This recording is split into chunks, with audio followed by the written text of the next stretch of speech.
안녕하세요. 브라이언입니다. 오늘은 고교학점제에 대한 오해가 확산되는 이유에 대해 이야기하겠습니다. 얼마 전 MBC PD수첩에서 미로 속 고교학점제란 이름의 다큐가 방영되었습니다. 최근 언론에서 교원 노조를 중심으로 고교학점제를 반대한다는 기사를 심심찮게 내보내고 있습니다. 급기야 폐지론까지 나오는데 과연 고교학점제가 그렇게 잘못된 걸까요? 우리가 잘 모르는 사실에 대해서는 유언비어나 뜬 소문이 확산되기 쉽습니다. 올포트의 법칙에 따르면 소문의 총량은 중요성의 모호성을 곱한 값에 의해 결정됩니다. 고등학교 교육과정은 분명 대학 입시를 앞둔 수험생과 학부모는 물론 진학 지도를 하는 교사에게도 중요한 문제입니다. 소문은 근거가 모호하면 모호할수록 더 잘 퍼진다는 특징이 있습니다.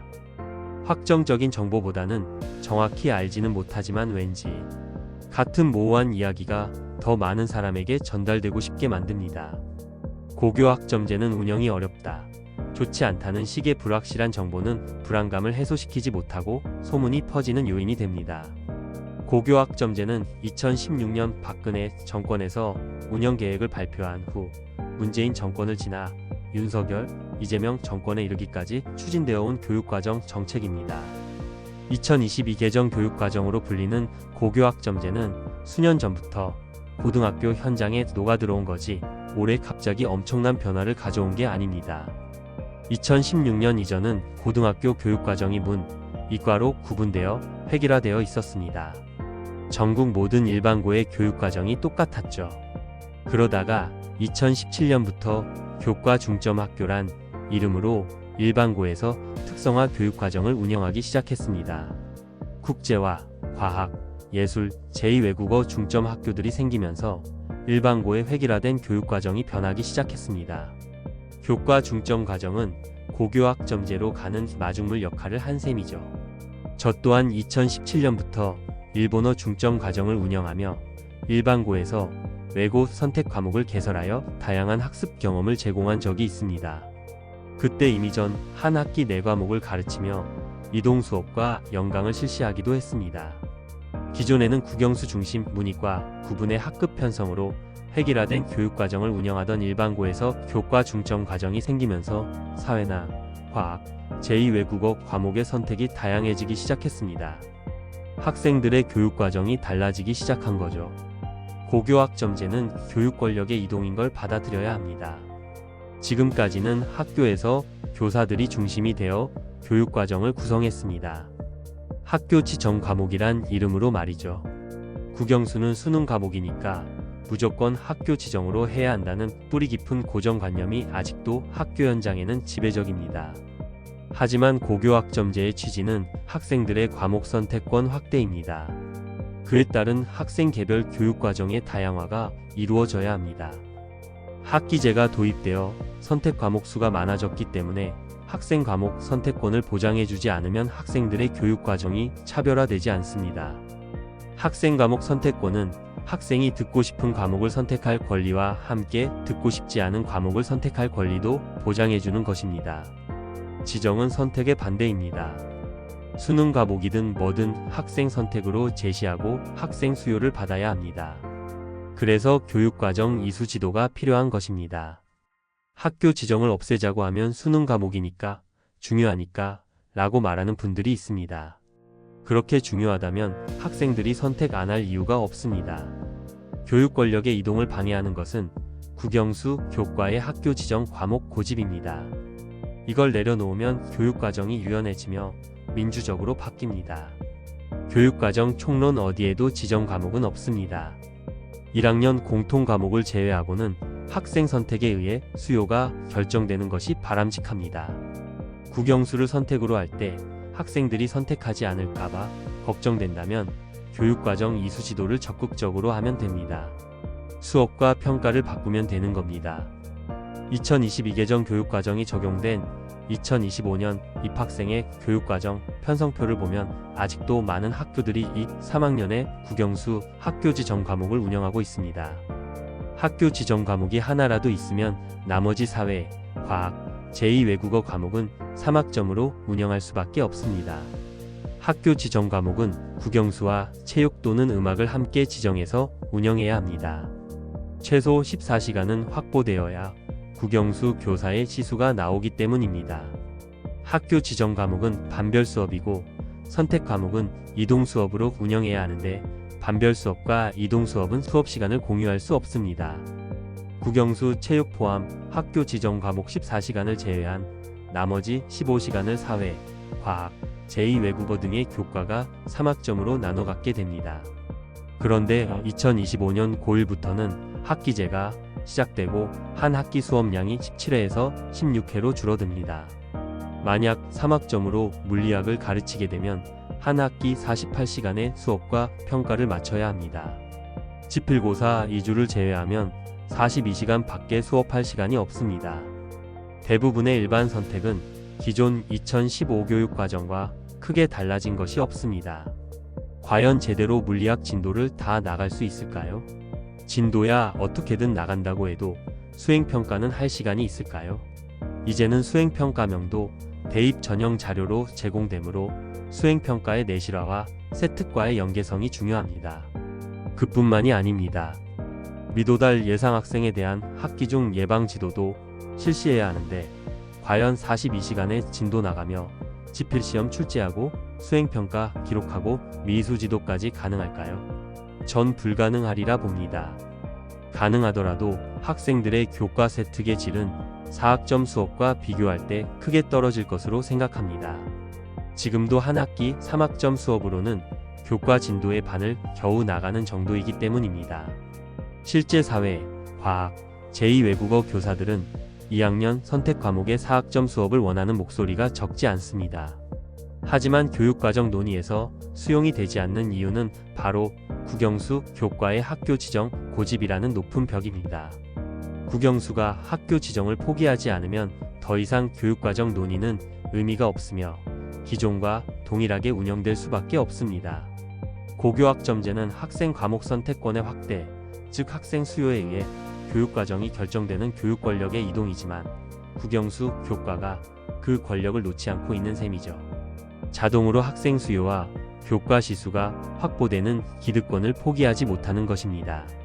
교사들이 고교학점제 반대를 외치고 거리로 뛰쳐나온 이유는 크게 두 가지일 겁니다.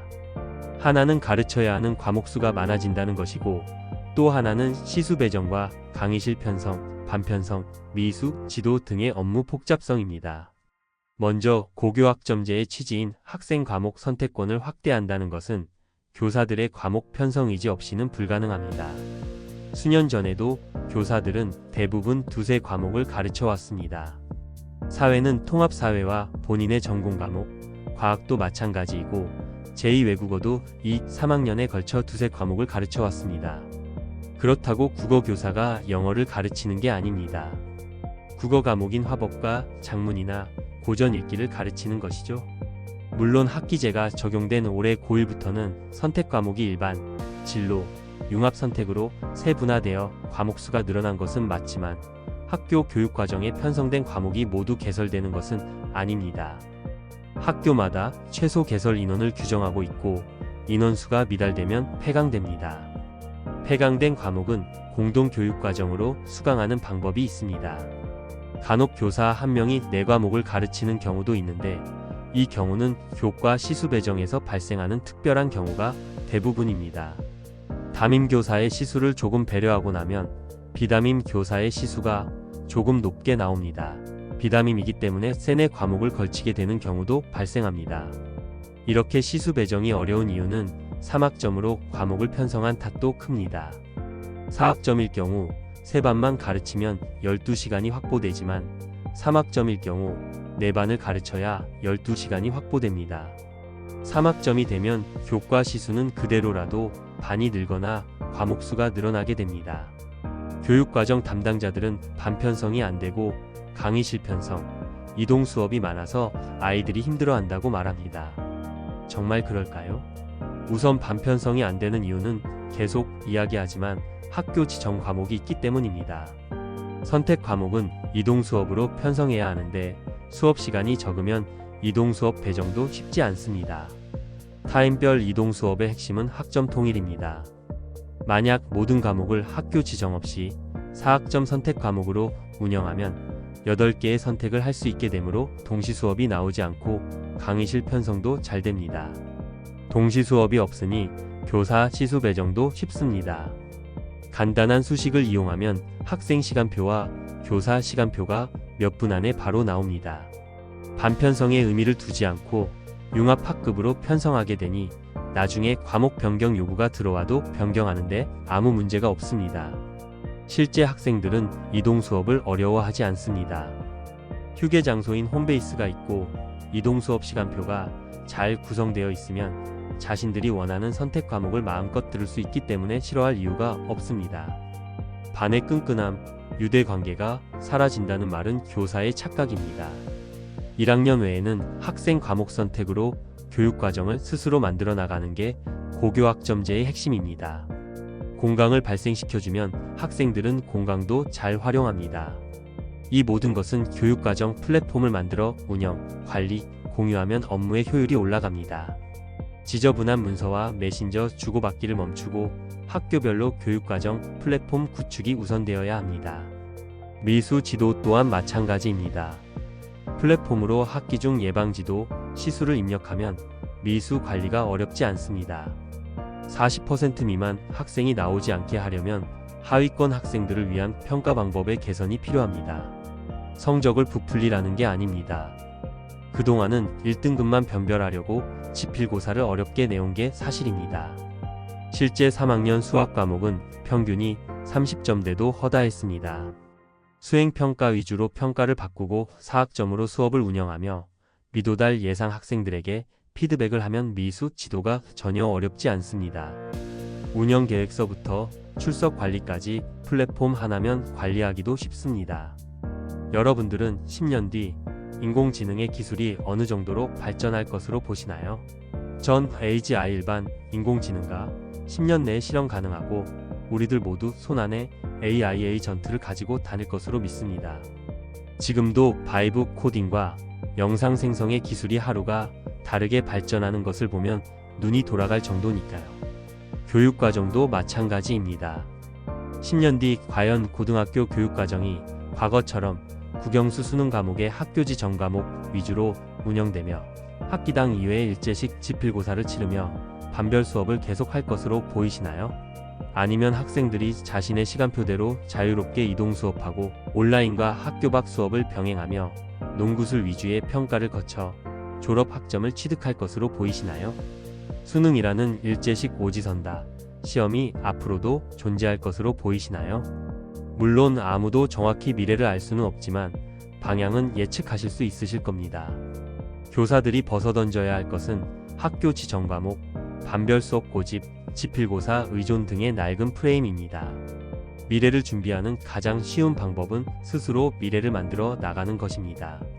저는 2018년 일본의 학점제 고등학교를 돌아보고 온 후 교사들에게 고교학점제와 개방형 교육과정, 강의실 편성, 지필고사와 담임 역할의 변화 등을 연수한 적이 있습니다. 그 당시 교사들에게 이제는 퍼스트 무버가 되어 학생 과목 선택권을 확대하고 개별 맞춤형 교육과정을 만들어주자고 호소했습니다. 물론 대다수는 관심을 가지지 않았고 일부는 정권이 바뀌면 없어질 제도이니 굳이 할 필요 없다는 소리까지 했습니다. 이후에도 많은 교사들이 고교학점제에 무관심해온 게 사실입니다. 그저 하루하루 수업 준비와 업무 처리하기에 바쁘니까요. 물론 고등학교 내신이 절대평가로 바뀌지 않은 점은 고교학점제의 취지와 맞지 않으므로 아쉬운 게 사실입니다. 하지만 뜨거운 땡볕 아래 거리로 나간다고 달라지는 건 없습니다. 교사는 학교에서 어떻게든 증명해야 합니다. 학교 현장에서 동료 교사들과 머리를 맞대고 교육과정 패러다임의 변화를 함께 고민해 보시는 게 어떨까요? 2022 개정 교육과정과 2028 대입 개편안의 방향에 맞도록 교육과정을 바꿔보시는 건 어떨까요? 달라진 교육과정에 맞게 내 수업과 평가, 업무를 개선해 보시는 것은 어떨까요? 기울어진 교육과정을 바로잡기 위해 학교 지정 과목이라는 특권을 없애보시는 것은 어떨까요? 생성형 AI를 이용해 학교 업무 플랫폼 구축에 힘을 모으시는 것은 어떨까요? 고교학점제를 반대한다는 것은 과거의 국영수 중심의 획일적이고 기울어진 교육과정으로 돌아가자고 주장하는 것일 뿐입니다.